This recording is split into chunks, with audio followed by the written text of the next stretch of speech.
வணக்கம் மக்களே.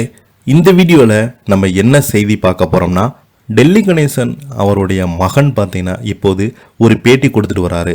அந்த பேட்டியில் அப்பாவுக்கு என்னால் தான் இப்படி ஆச்சுன்னு சொல்கிறாங்க.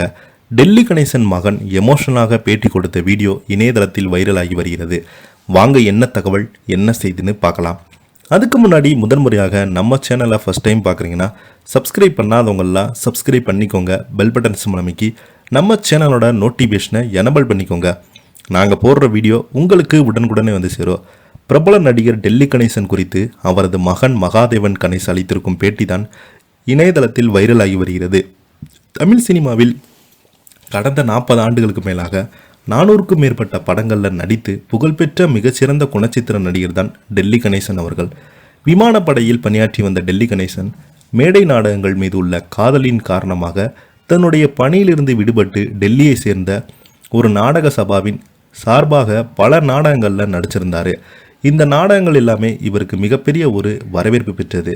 அதற்கு பிறகு கடந்த 1976ஆம் ஆண்டு வெளியான பட்டின பிரவேசம் என்ற திரைப்படத்தின் மூலம்தான் கலை உலக பயணத்தை தொடங்கி டெல்லி கணேசன் வில்லன், காமெடியன், குணச்சித்திரம் என்று தன்னிடம் கொடுக்கப்படும் எந்த கதாபாத்திரம் இருந்தாலும் அசத்தியிருந்தார்.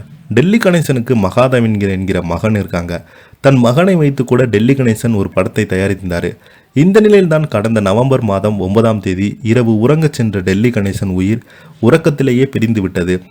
அவரது மறைவுக்கு பிரபலங்கள் மற்றும் ரசிகர்கள் அஞ்சலி செலுத்தி வந்தாங்க. தற்போது தனது அப்பாவை குறித்து மகாதேவன் கணேசுடன் பேட்டியில் அளித்திருந்தாங்க. அதில் என்னுடைய அப்பா என்னை வைத்து படம் எடுத்தது உண்மைதான். படத்துக்கு சரியான தேட்டர் கிடைக்கல. 2016 ப்ரொடியூசர் கவுன்சிலிங் இருந்த ஒரு மீட்டிங் கூப்பிடும்போது 3 கோடி ரூபாய்க்கு ஒரு படம் எடுத்தால் அதை தேட்டரில் ஒருத்த உப்மா படம் வென்றுவாங்க என்கிறாங்க. 3 கோடி போட்டு 3 லட்சம் வந்தால் ஒரு ப்ரொடியூசரை எப்படி மீட்டிங்கு வருவாங்க என்பது போல சொல்லியிருந்தாங்க. சின்ன படங்களை எப்படி காப்பாற்ற வேண்டும் என்பதை பற்றி பேசுங்கள் என்று கூறியிருந்தாங்க.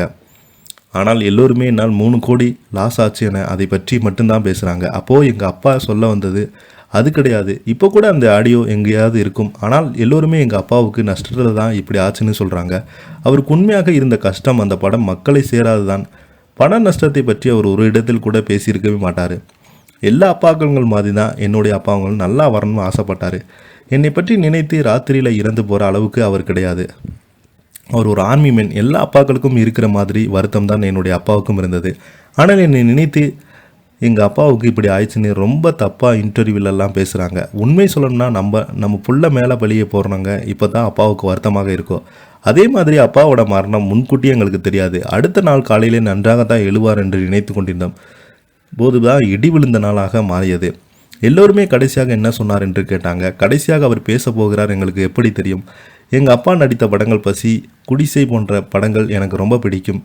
கேடி பில்லா கில்லாடி ரங்கா படத்தில் எங்கள் அப்பா சொல்கிற டைலாக் எல்லாம் எனக்கு ரொம்ப ஃபேவரெட்டு. அதே மாதிரி நான் இன்னும் கல்யாணம் பண்ணிக்காமல் இருக்கேன்.